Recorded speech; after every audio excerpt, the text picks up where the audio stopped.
इस हफ्ते मैं आपको सादत हसन मंटो की कुछ कहानियां सुनाऊंगा। दरअसल 11 मई को मंटो की जयंती है, यानी उनका जन्मदिन है। तो कुछ चर्चित, कुछ कुख्यात, कुछ विख्यात कहानियां, कुछ बदनाम कहानियां मैं आपको उनकी सुनाऊंगा, जिसकी वजह से उन्हें तमाम ताने सुनने पड़े, मुकदमेबाजी होने सुननी पड़ी, तमाम चीजें उन्होंने झेली। तो वो कहानियां जो बहुत ज्यादा चर्चित रही हैं वो सुना रहा हूं। उनमें से एक कहानी है ठंडा गोश्त।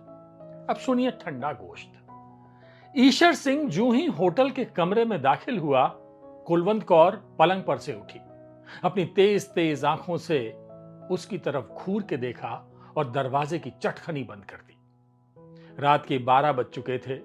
शहर का मुजाफात एक अजीब पुरअसरार खामोशी में गर्क था। कुलवंत कौर पलंग पर आलती पालती मारकर बैठ गई। ईशर सिंह, जो गालिबन अपने परागंदा ख्यालात के उलझे हुए धागे खोल रहा, हाथ में कृपाण लिए एक कोने में खड़ा था। चंद लम्हात इसी तरह खामोशी में गुजर गए। कुलवंत कौर को थोड़ी देर के बाद अपना आसन पसंद न आया और वो दोनों टांगे पलंग से नीचे लटकाकर हिलाने लगी। ईशर सिंह फिर भी कुछ ना बोला। कुलवंत कौर भरे भरे हाथ पैरों वाली औरत थी। चौड़े चकले कूल्हे, थल थल करने वाले गोश्त से भरपूर कुछ बहुत ही ज्यादा ऊपर को उठा हुआ सीना, तेज आंखें, बालाई होठ पर बालों का सुरमई गुबार। थोड़ी की साख्त से पता चलता था कि बड़े धल्ले की औरत है। ईशर सिंह गो सर नेवड़ाए एक कोने में चुपचाप खड़ा था। सर पर उसकी कसकर बांधी हुई पगड़ी ढीली हो रही थी। उसके हाथ जो कृपाण थामे हुए थे, थोड़े थोड़े लर्जा थे, मगर उसके कदो कामत और खद्दोखाल से पता चलता था कि कुलवंत कौर जैसी औरत के लिए मौजू तरीन मर्द है। चंद और लम्हात जब इसी तरह खामोशी से गुजर गए तो कुलवंत कौर छलक पड़ी, लेकिन तेज तेज आंखों को बचाकर वो सिर्फ इस कदर कह सकी, ईशर सैया। ईशर सिंह ने गर्दन उठाकर कुलवंत कौर की तरफ देखा, मगर उसकी निगाहों की गोलियों की ताब ना लाकर मुंह दूसरी तरफ मोड़ लिया। कुलवंत कौर चिल्लाई, ईशर सैया, लेकिन फौरन ही आवाज भींच ली और पलंग पर से उठकर उसकी जानिब जाते हुए बोली, कहां रहे तुम इतने दिन? ईशर सिंह ने खुश खोटों पर जबान फेरी, मुझे मालूम नहीं। कुलवंत कौर भन्ना गई, यह भी कोई माया जवाब है? ईशर सिंह ने कृपाण एक तरफ फेंक दी और पलंग पर लेट गया। ऐसा मालूम होता था कि वो कई दिनों का बीमार है। कुलवंत कौर ने पलंग की तरफ देखा, जो अब ईशर सिंह से लबालब भरा था। उसके दिल में हमदर्दी का जज्बा पैदा हो गया। चुनांचे उसके माथे पर हाथ रखकर उसने बड़े प्यार से पूछा, जानी, क्या हुआ है तुम्हें? ईशर सिंह छत की तरफ देख रहा था। उससे निगाहें हटाकर उसने कुलवंत कौर के मानूस चेहरे को टटोलना शुरू किया।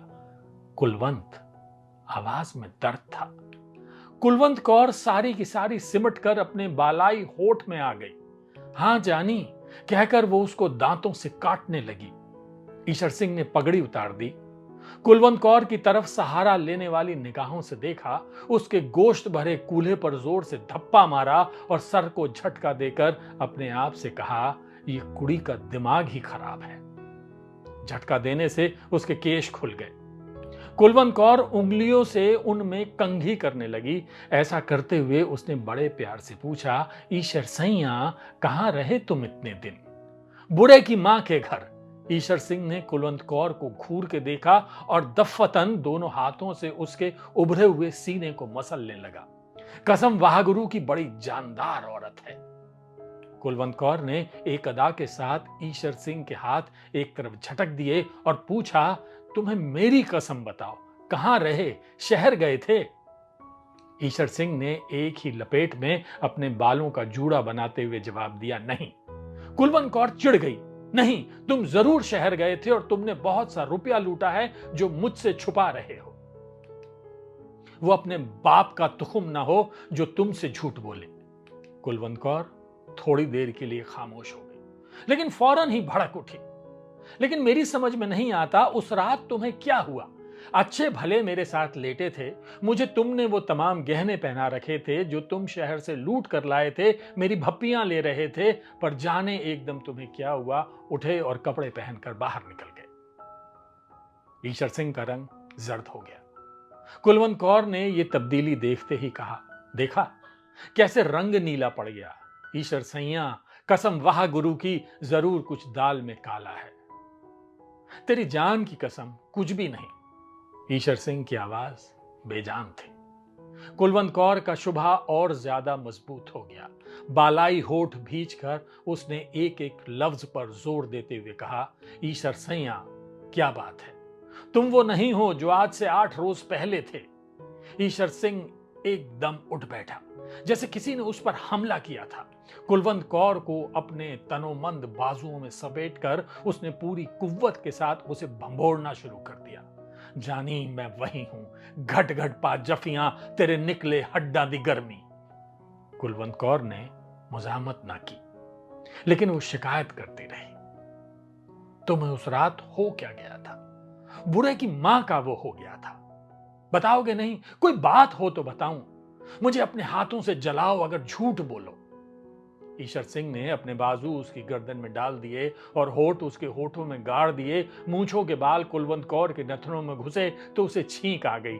दोनों हंसने लगे। ईशर सिंह ने अपनी सदरी उतार दी और कुलवंत कौर को शहवत भरी नजरों से देखकर कहा, आ जाओ, एक बाजी ताश की हो जाए। कुलवंत कौर के बालाई होठ पर पसीने की नन्ही नन्ही बूंदें फूट आई। एक अदा के साथ उसने अपनी आंखों की पुतलियां घुमाई और कहा, चल दफन हो। ईशर सिंह ने उसके भरे हुए कूले पर जोर से चुटकी भरी। कुलवंत कौर तड़प कर एक तरफ हट गई। न कर ईशर सैया, मेरे दर्द होता है। ईशर सिंह ने आगे बढ़कर कुलवंत कौर का बालाई होठ अपने दांतों तले दबा लिया और किचकिचाने लगा। कुलवंत कौर बिल्कुल पिघल गई। ईशर सिंह ने अपना कुर्ता उतार के फेंक दिया और कहा, लो, फिर हो जाए तुरुप चाल। कुलवंत कौर का बालाई होठ कपकपाने लगा। ईशर सिंह ने दोनों हाथों से कुलवंत कौर की कमीज का घेरा पकड़ा और जिस तरह बकरे की खाल उतारते हैं, इसी तरह उसको उतार कर एक तरफ रख दिया। फिर उसने घूर के उसके नंगे बदन को देखा और जोर से उसके बाजू पर चुटकी भरते हुए कहा, कुलवंत, कसम वाह गुरु की, बड़ी करारी औरत है तू। कुलवंत कौर अपने बाजू पर उभरते हुए लाल धब्बे को देखने लगी। बड़ा जालिम है तू ईशर सैया। ईशर सिंह अपनी घनी काली मूंछों में मुस्कुराया, होने दे आज जुल्म, और ये कहकर उसने मजीद जुल्म ढाने शुरू किए। कुलवंत कौर का बालाई होठ दांतों तले किचकिचाया, कान की लवों को काटा, उभरे हुए सीने को भंभोड़ा, उभरे हुए कूल्हों पर आवाज पैदा करने वाले चांटे मारे, गालों के मुंह भर भर कर बोसे लिए, चूस चूस कर उसका सारा सीना थूकों से लथेड़ दिया। कुलवंत कौर तेज आंच पर चढ़ी हुई हांडी की तरह उबलने लगी, लेकिन ईशर सिंह उन तमाम हीलों के बावजूद खुद में हरारत पैदा ना कर सका। जितने गुर और जितने दांव उसे याद थे, सब के सब उसने पिट जाने वाले पहलवान की तरह इस्तेमाल कर दिए, पर कोई कारगर ना हुआ। कुलवंत कौर ने, जिसके बदन के सारे तार तन कर खुद ब खुद बज रहे थे, गैर जरूरी छेड़छाड़ से तंग आकर कहा, ईशर सैया, काफी फेंक चुका है, अब पत्ता फेंक। ये सुनते ही ईशर सिंह के हाथ से जैसे ताश की सारी गड्डी नीचे फिसल गई। हांफता हुआ वो कुलवंत कौर के पहलू में लेट गया और उसके माथे पर सर्द पसीने के लेप होने लगे। कुलवंत कौर ने उसे गरमाने की बहुत कोशिश की, मगर नाकाम रही। अब तक सब कुछ मुंह से कहे बगैर होता रहा था, लेकिन जब कुलवंत कौर के मुंतजिर बाअमल आजा को सख्त नाउम्मीदी हुई, तो वो झल्लाकर पलंग से नीचे उतर गई। सामने खूंटी पर चादर पड़ी थी, उसको उतार कर उसने जल्दी जल्दी ओढ़कर और नथुने फुलाकर बिफरे हुए लहजे में कहा, ईशर सैया, वो कौन हरामजादी है जिसके पास तू इतने दिन रह कर आया है, जिसने तुझे निचोड़ डाला है? ईशर सिंह पलंग पर लेटा हांफता रहा और उसने कोई जवाब ना दिया। कुलवंत कौर गुस्से से उबलने लगी, मैं पूछती हूं, कौन है वो? कौन है चड्डू? कौन है वो उल्फती? कौन है वो चोर पत्ता? ईशर सिंह ने थके हुए लहजे में जवाब दिया, कोई भी नहीं कुलवंत, कोई भी नहीं। कुलवंत कौर ने अपने भरे हुए कूल्हों पर हाथ रखकर एक अज़्म के साथ कहा, ईशर सैया, मैं आज झूठ सच जान के रहूंगी, खा वाह गुरुजी की कसम, क्या उसकी तह में कोई औरत नहीं। ईशर सिंह ने कुछ कहना चाहा, मगर कुलवंत कौर ने उसकी इजाजत ना दी। कसम खाने से पहले सोच ले कि मैं सरदार निहाल सिंह की बेटी हूं, तिक्का बोटी कर दूंगी अगर तूने झूठ बोला। ले अब खा वाह गुरुजी की कसम, क्या इसकी तह में कोई औरत नहीं। ईशर सिंह ने बड़े दुख के साथ इस बात में सिर हिलाया। कुलवंत कौर बिल्कुल दीवानी हो गई। लपक कर एक कोने में से कृपाण उठाई, म्यान को केले के छिलके की तरह उतार कर एक तरफ फेंका और ईशर सिंह पर वार कर दिया। आन की आन में लहू के फव्वारे छूट पड़े।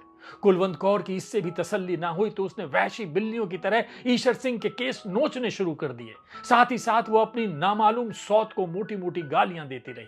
ईशर सिंह ने थोड़ी देर के बाद नकाहत भरी इल्तिजा की, जाने दे अब कुलवंत, जाने दे।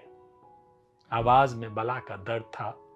कुलवंत कौर पीछे हट गई। खून ईशर सिंह के गले से उड़ उड़ कर उसकी मूंछों पर गिर रहा था।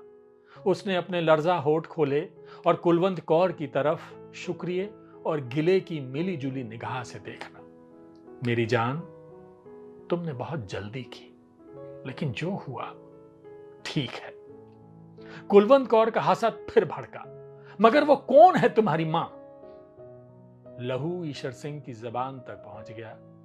जब उसने उसका जायका चखा तो उसके बदन पर झुरझुरी सी दौड़ गई। और मैं भीनी अच्छे आदमियों का कत्ल कर चुका हूं इसी कृपाण से। कुलवंत कौर के दिमाग में सिर्फ दूसरी औरत थी। मैं पूछती हूं, कौन है वो हरामजादी? ईशर सिंह की आंखें धुंधला रही थी। एक हल्की सी चमक उनमें पैदा हुई और उसने कुलवंत कौर से कहा, गाली ना दे उस भड़वी को। कुलवंत चिल्लाई, मैं पूछती हूं वो है कौन? ईशर सिंह के गले में आवाज रुक गई। बताता हूं। ये कहकर उसने अपनी गर्दन पर हाथ फेरा और उस पर अपना जीता जागता खून देखकर मुस्कुराया। इंसान मां या भी एक अजीब चीज है। कुलवंत कौर उसके जवाब की मुंतजिर थी। ईशर सैया, तू मतलब की बात कर। ईशर सिंह की मुस्कुराहट उसकी लहू भरी मूंछों में और ज्यादा फैल गई। मतलब की ही बात कर रहा हूं। गला चिरा है मां या मेरा? अब धीरे धीरे ही सारी बात बताऊंगा।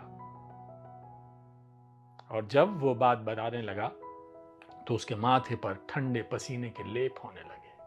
कुलवंत मेरी जान, मैं तुम्हें नहीं बता सकता मेरे साथ क्या हुआ। इंसान कुड़िया भी एक अजीब चीज है। शहर में लूट मची तो सबकी तरह मैंने भी उसमें हिस्सा लिया। गहने पाते और रुपए पैसे जो भी हाथ लगे वो मैंने तुम्हें दे दिए, लेकिन एक बात तुम्हें ना बताई। ईशर सिंह ने घाव में दर्द महसूस किया और कराहने लगा।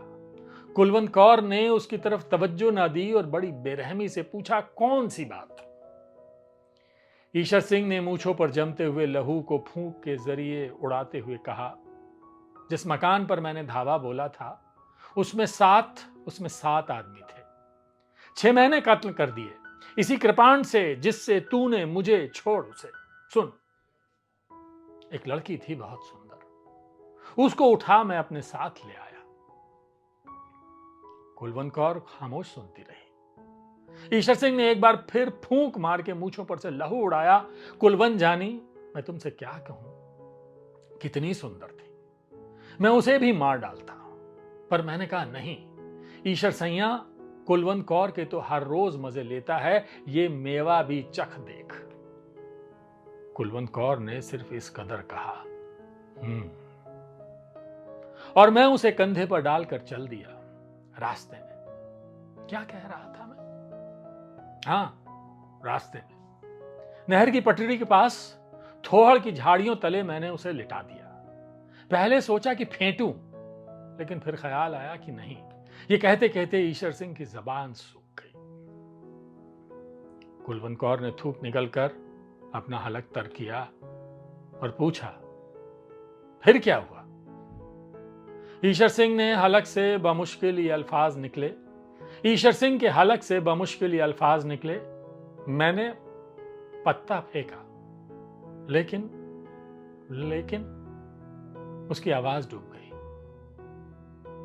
कुलवंत कौर ने उसे झंझोड़ा, फिर क्या हुआ? ईश्वर सिंह ने अपनी बंद होती हुई आंखें खोली और कुलवंत कौर के जिस्म की तरफ देखा, जिसकी बोटी बोटी थिरक रही थी। वो मरी हुई थी, लाश थी, बिल्कुल ठंडा गोश्त। जानी, मुझे अपना हाथ दे। कुलवंत कौर ने अपना हाथ ईश्वर सिंह के हाथ पर रखा, जो बर्फ से भी ज्यादा ठंडा था। यह थी मंटो की कहानी, ठंडा गोश्त। अब आप समझ गए होंगे क्या कहानी है, कि किस कदर हमारा समाज जब संवेदनहीन हो जाता है, मानवता मर जाती है, इंसानियत खत्म हो जाती है, तब क्या होता है और एक इंसान कैसे हैवान हो जाता है। ये थी मंटो की कहानी। ऐसी तमाम कहानियां इस हफ्ते मैं आपको सुनाऊंगा, तो रहिए मेरे साथ। मिलते हैं कल एक और कहानी के साथ।